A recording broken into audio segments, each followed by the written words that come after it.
एक बार बुद्ध अपने भिक्षु के साथ भिक्षाटन करने के लिए किसी गांव की तरफ जा रहे थे। तभी अचानक बुद्ध के पैरों में कांटा लग गया। कांटा इतना तीक्ष्ण था कि चुभते ही रक्त की धार निकलने लगी। बुद्ध के भिक्षु ने रक्त को रोकने के लिए एक कपड़ा फाड़कर बुद्ध के पैर में बांध दिया। इस घटना को कुछ लोग देख रहे थे जो कि बुद्ध से ईर्ष्या करते थे। उन्होंने बुद्ध से कहा कि हम तो तुम्हें परम ज्ञानी समझते थे, लेकिन दर्द को तुम भी सहन नहीं कर सकते हो। तुम पाखंडी हो और ये हमने सिद्ध कर दिया है। ये कांटे हमने ही बिछाए हैं। इस गांव में तुम्हारा स्वागत नहीं, तिरस्कार होगा। इस गांव में तुमको कोई भिक्षा नहीं मिलेगी। बुद्ध ने उन लोगों से अनुरोध किया कि कृपया करके मुझे इस गांव से भिक्षा लेने दो।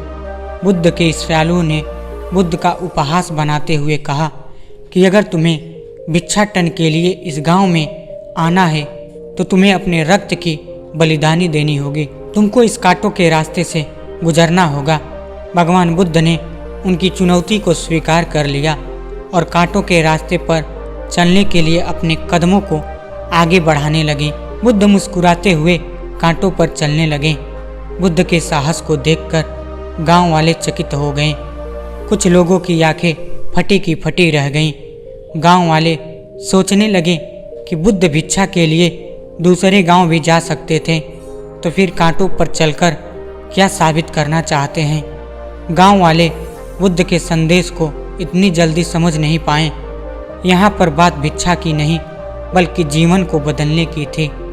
गांव वालों की भीड़ में एक सुमित नाम का युवक था जो बुद्ध पर हो रहे अत्याचार को देखकर द्रवित हो गया। सुमित दौड़ कर गया और बुद्ध के पैरों के सामने से कांटों को हटाने लगा। बुद्ध के श्रद्धालु सुमित को रोकने लगे और गांव से दाना पानी न देने की धमकी देने लगे।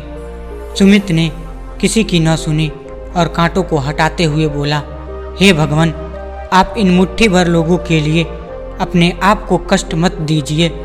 आप गांव में प्रवेश कीजिए। बहुत सारे लोग आपको भिक्षा देने के लिए आतुर हैं। बुद्ध ने सुमित को अपने पास बुलाया और आशीर्वाद देने लगे। सुमित पीछे हट गया। हे भगवान, आप मुझे छूकर अपने आप को अपवित्र और दूषित न करें। महात्मा बुद्ध ने कहा, तुम अपने आप को दूषित क्यों कहते हो? स्पर्श से कोई भी दूषित नहीं होता है। मनुष्य तो लोभ, लालच, घृणा, ईर्ष्या से दूषित होता है। तुम्हारे अंदर तो प्रेम भरा हुआ है। तुम दूसरों का सुख चाहते हो। तुम तो पवित्र हो। बुद्ध के बोल सुनकर कुछ लोग बोले, तुम तो अपने आप को बड़े ज्ञानी कहते हो। तुमको जात का कोई ज्ञान नहीं है। तुम पाखंडी हो। बुद्ध बड़े ही शांत स्वभाव से कहते हैं, मानव से मानव की मानवता छीनना पाखंडी की निशानी है। मुझे पाखंडी बोलकर यदि आपको संतोष मिलता है तो मेरे लिए दुख का कोई विषय नहीं है। कुछ लोग बुद्ध पर बरस पड़े, परंतु यह तो धर्मशास्त्र है, फिर यह पाखंड कैसे हुआ? बुद्ध कहते हैं, हमारी उत्पत्ति इस सृष्टि में हुई है। नदियों का पानी सभी को समान रूप से प्यास बुझाता है। खुले जंगलों की हवा भी भेदभाव नहीं करती है। खुला आसमान हमारे पिता के समान हमारी परवरिश करता है। सृष्टिकर्ता ने भी कोई भेदभाव नहीं किया है। फिर हम इंसान कौन होते हैं भेदभाव करने वाले?